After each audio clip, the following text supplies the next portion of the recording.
For a lot of people, they picture living out of the country as being this peaceful existence, being able to sustain yourself on your own land, not having to deal with all the noise of the city and everything that goes along with it.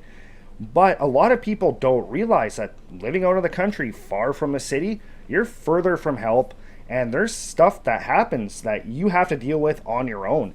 And sometimes those situations are completely unexplained and completely out of your control. And the fellow in today's story, he learned that being far from the city, far from help, he had to deal with this situation on his own. But before we get into that encounter, if you've had an encounter or know a story you'd like to have shared here on the show, please email me at the link below. If you like today's story, gently slap that like button. If you haven't done so already, especially if you're a return viewer, hit that subscribe button. While you're at it, hit that notification bell because we're going to have a pretty big announcement coming up in the next few weeks, so you're not going to want to miss out on that. Now, let's get into today's encounter.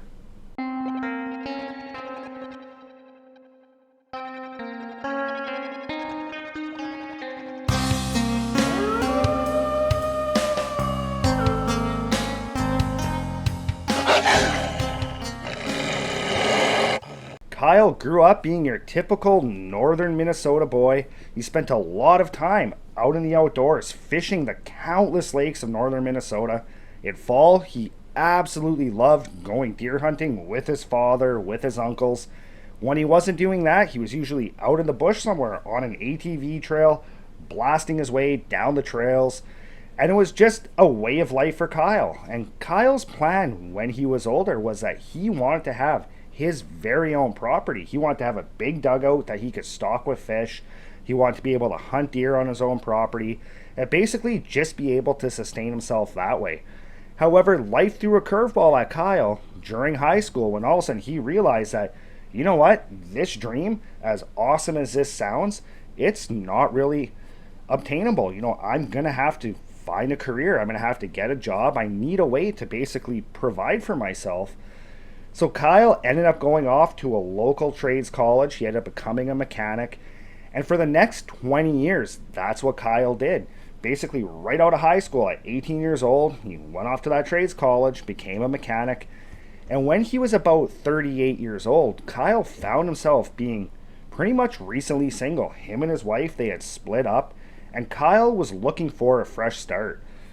Kyle was trying to figure out what he wanted to do, how he was going to have this fresh start. He did not have a lot of skills aside from being a mechanic, but he knew that he just needed to get away from his old life. He needed to start completely over.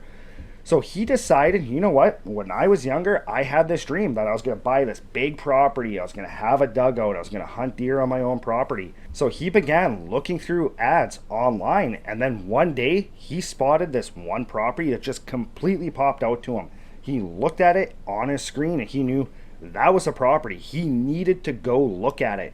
So he picked up his phone. He called the realtor. He made a viewing appointment. A few days later, he made the almost 2-hour drive from his home out to this property, and pretty much immediately upon setting foot out of his vehicle, looking out into this old cattle pasture, he completely fell in love with the place. At that moment, he was completely sold. He looked at the realtor. He said, I want to put an offer in.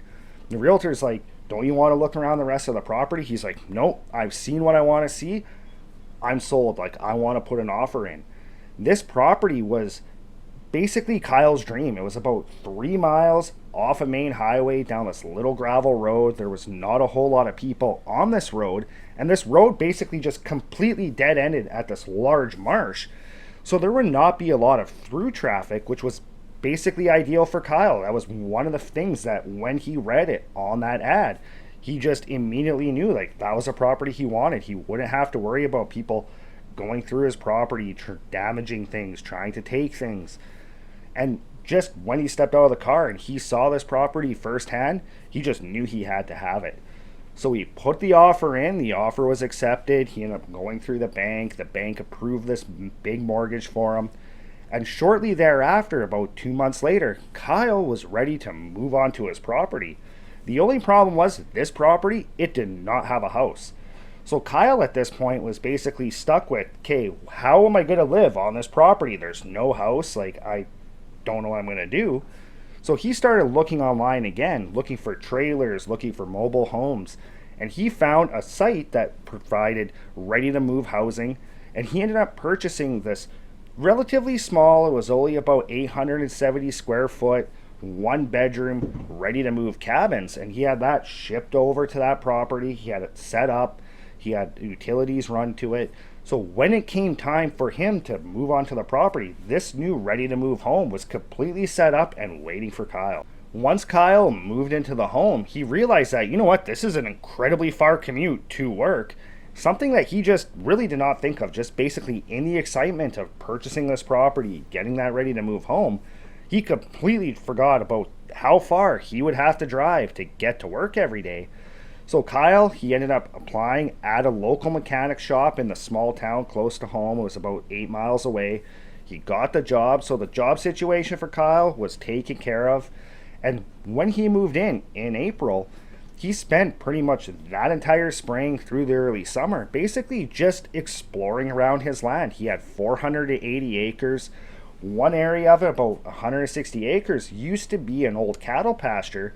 So the ground was really rough. It was full of rocks, big holes from the cows' hooves. Kyle did not like walking across that clearing. If you've ever walked across an old cattle field before, it is incredibly hard to walk across. So Kyle basically avoided that one pasture, that almost 160 acres, pretty much altogether. He spent a lot of time exploring the rest of the property. Lots of time in the evenings as well, basically taking his quad down the gravel road, coming back, scouting, looking for where deer were frequenting. And through the late summer, Kyle started to realize, hey, you know what, there's not a lot of deer on my property, but if 2 miles down the road, where there's a massive cornfield, there's a big bean field, there's barley on the other side of the road, there's a lot of deer over there. So Kyle started formulating this plan, trying to figure out how he was going to get those deer onto his property.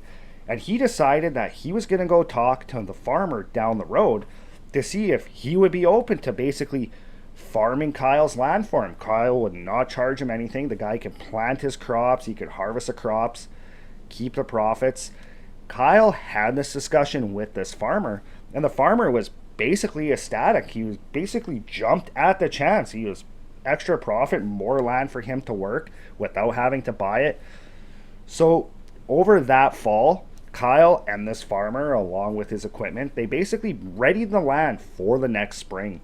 When spring rolled around and now it was time to plant, Kyle told his farmer buddy, he said, okay, over in this old cattle pasture, I want that entire field, that whole 160 acres, I want that all corn. Over here on this other small field, I want this to be beans. And over in this back small clearing, I want that to be alfalfa. There's not a lot of alfalfa in the area, and I know it's not really going to bring a lot of deer in early season, but come fall, that alfalfa field, that's going to be absolute fire. So along with his farmer buddy, they basically planted all those crops. Through the rest of spring, through the early summer, Kyle watched these crops start to grow.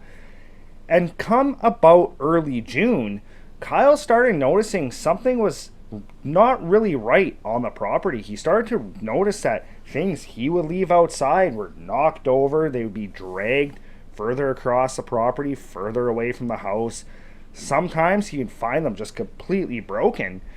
And Kyle was starting to attribute this destruction and this stuff being moved to the influx of bears on his property due to the corn. So he really tried to brush it off and really try not to think of it too much.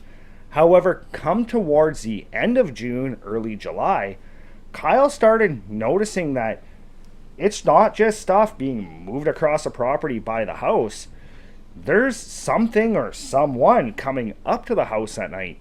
Because more times than not, as Kyle would be lying in bed sleeping, he would hear noises right outside the house, right up against the side. He'd hear stuff banging up against the door, sounded like scratching along the siding. And every night it was something different. And every morning he would get up, he'd go outside, assess what happened the night before. And a couple of times he actually found these deep grooves on the side of his siding of his house. And again, Kyle, he attributed those grooves and this destruction and this stuff being moved to the influx of bears. Come early August, one night, Kyle, he was sitting back on his porch, he was having a beer, he was looking out towards that cornfield, when all of a sudden, out of the corner of his eye, he saw something moving. So immediately he looked in that direction towards where he saw that movement, and he saw this shadowy mass, a shadowy figure moving along the side of the corn. It turned and it went into the cornfield. Kyle, at this point, he thought this was a person. He thought that somebody was coming onto his land. It was somebody messing with him. Maybe it was somebody trying to poach deer on his property. So Kyle decided what he was going to do. Aside from just running trail cameras for the deer, he was going to set up a whole bunch of trail cameras to try to catch whoever this was coming on his property messing with him.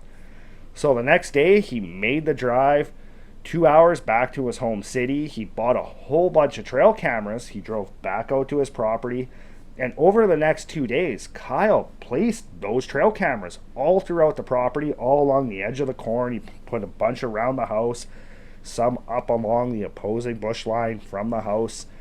And then over the next couple of weeks, Kyle would simultaneously, pretty much every night, he would go out to one of those cameras. He'd pull the SD card, put a new SD card in, look at the pictures, but he never got a picture of anybody on the property.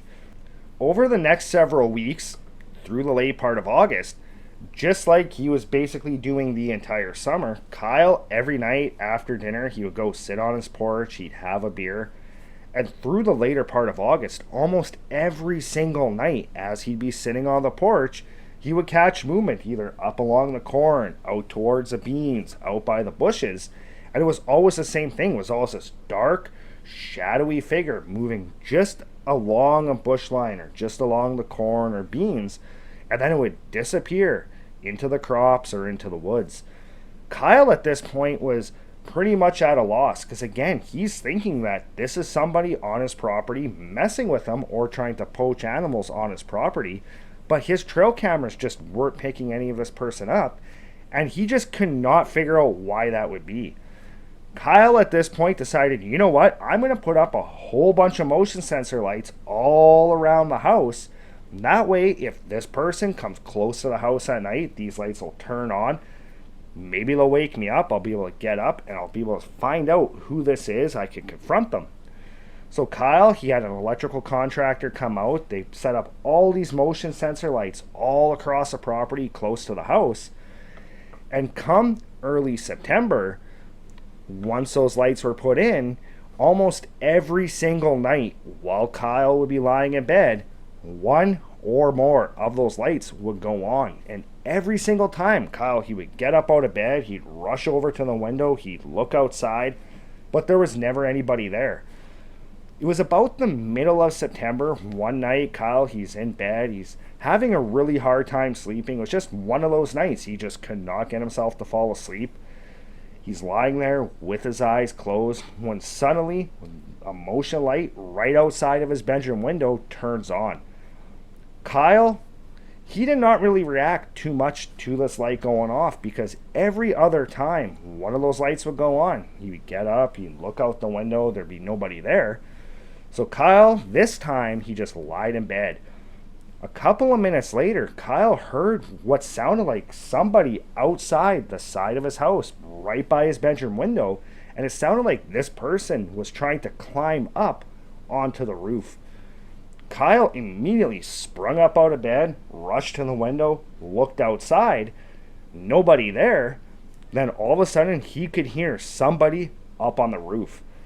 Kyle, at this point, he ran to his closet, he grabbed his 7mm rifle, he went out to his front door, went outside, he had his gun up, looking up on the roof, yelling at whoever this was, basically yelling, "I know you're up there, get down."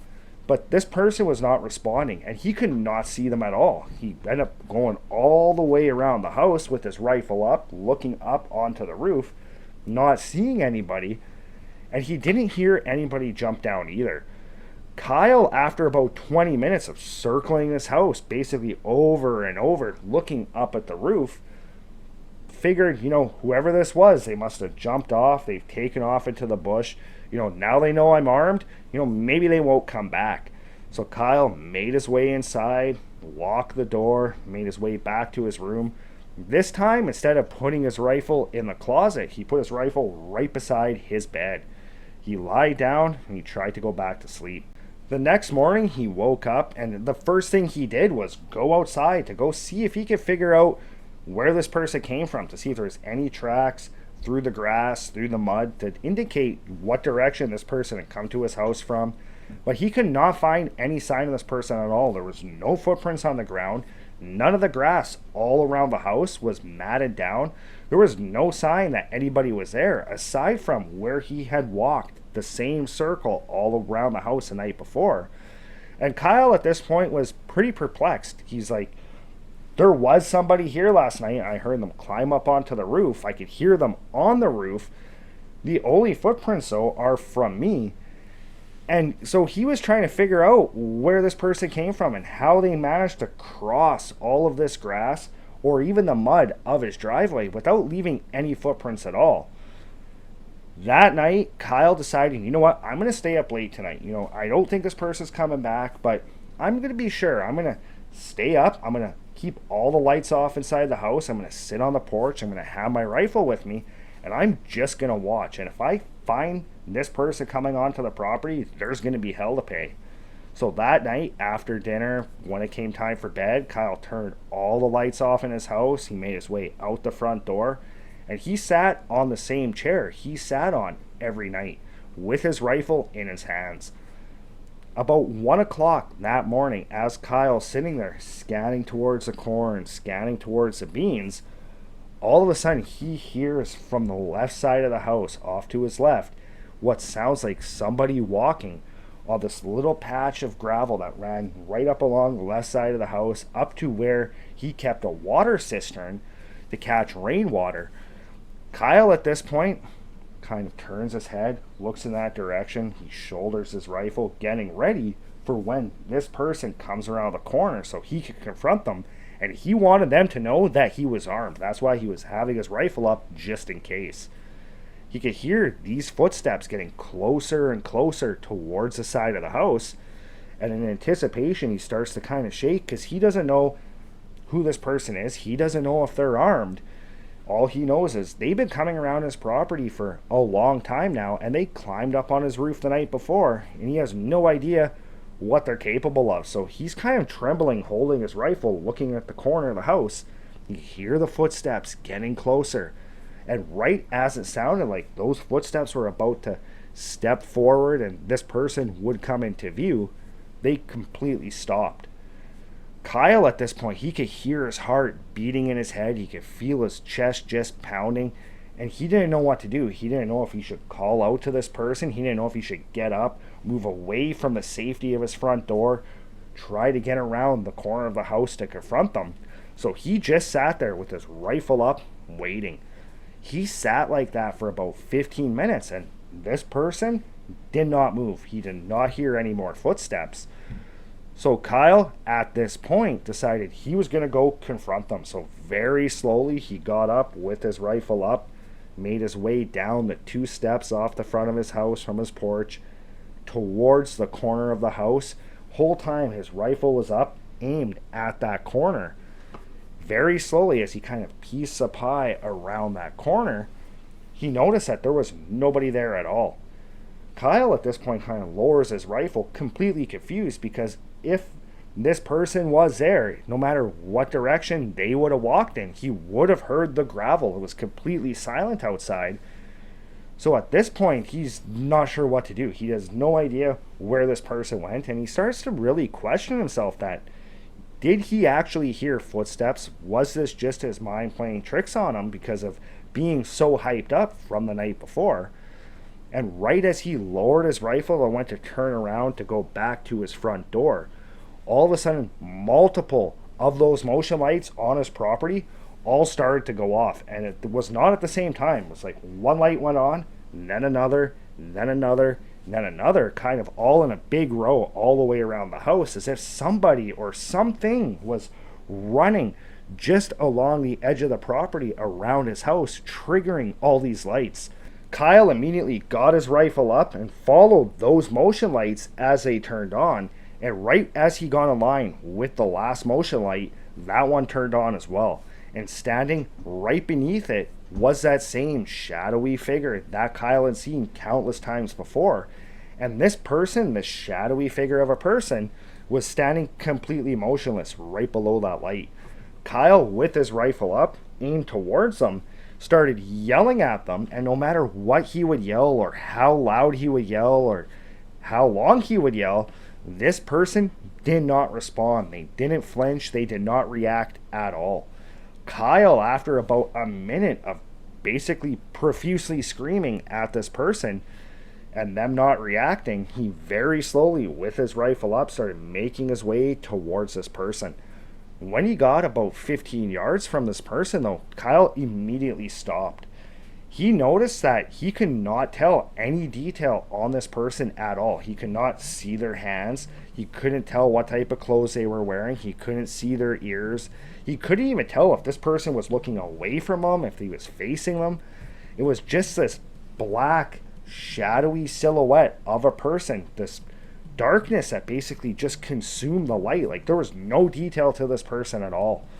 Kyle at this point was completely terrified, and almost instinctively Kyle lowered his rifle down, fired a shot into the ground. Almost immediately, once that gunshot rang out, that figure in front of him just completely vanished. It was just completely gone in the blink of an eye. It did not move away from him or side to side. It just completely vanished. Kyle at this point stood there, eyes wide, mouth open, just in utter shock of what he just saw happen in front of him. And he stood there for a good 30 seconds, 45 seconds, not really even being able to breathe. He just stood there just in absolute shock.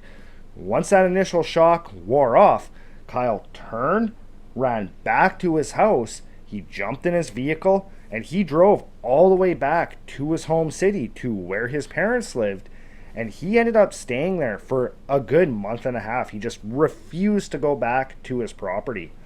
After about a month and a half of his parents asking him, "What happened? Why are you here? Why don't you want to go home?" Kyle decided he would give his property one more chance. So he made his way back home, and when he got there, he noticed that cornfield, that bean field, the farmer, he had already gone and harvested it, and now he was able to see all the way across the field to the far bush lines on both sides. And that made Kyle feel a little bit better. At least now he was not surrounded by crop that something could just disappear into.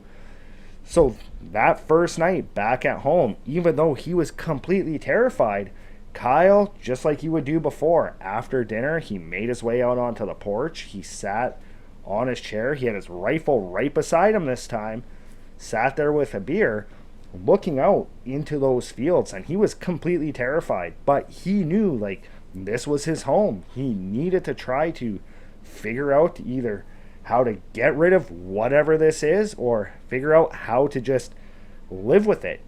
So he sat there that night, and that night he saw nothing at all. This continued through the rest of the fall. Not seeing this figure, he had no more incidents of those lights turning on. Occasionally they would turn on. He would look out the window just to see a deer or a bear or some kind of wild animal standing in his yard. But it was not like before. It's not like these lights would just randomly turn on and nothing would be there. He had nothing come up to the house, nothing go on the roof, and he never saw that shadowy figure for the rest of the fall through the winter. That following spring, just like the spring before, him and the farmer, they planted crops, and once the crops started growing, Kyle again would see this shadowy figure moving along the crops, disappearing into it. However, Kyle would never again go out and pursue this figure. He just found that if he left this thing alone, left it on its own, left it to do its thing, this thing would not bother him. Occasionally he would hear it come up to the house, but it would never try to get in. So just every single night, instead of going out to the porch while the crops were grown, he would just have his dinner, he'd stay in the house, call it a night, make sure everything was locked, and he did not have any issues going forward. This continued for several years while Kyle owned that property, and it only happened whenever there would be crops planted in those fields that were not just alfalfa or anything really low. It seemed to only really happen whenever he would have corn in that one field that would give something, whatever this thing was, a place to hide. Kyle, even to this day, occasionally, when there's corn in that field, he will see this figure. He has no idea what this thing is. He knows it's not a trick of the light. He knows it's not his imagination. But he's just learned to live alongside whatever this thing is, and he just gives this thing its space. Well, that's it for today's encounter. I really want to know your thoughts on this. What do you think this thing is that Kyle's been dealing with for years? I really don't know what to make of it. My best guess would be that it's some kind of a shadow figure or shadow entity. But it's kind of weird that it only really shows up around his property when he has that corn planted. So I really want to know your take on it. What do you think it is about corn that's bringing whatever this entity is up to Kyle's house? But as always, thanks for joining us. If you haven't done so already, hit that subscribe button. While you're at it, hit that notification bell. And again, within the next couple of weeks, we're going to be having a big announcement, so you're not going to want to miss that. But as always, I'll see you next time.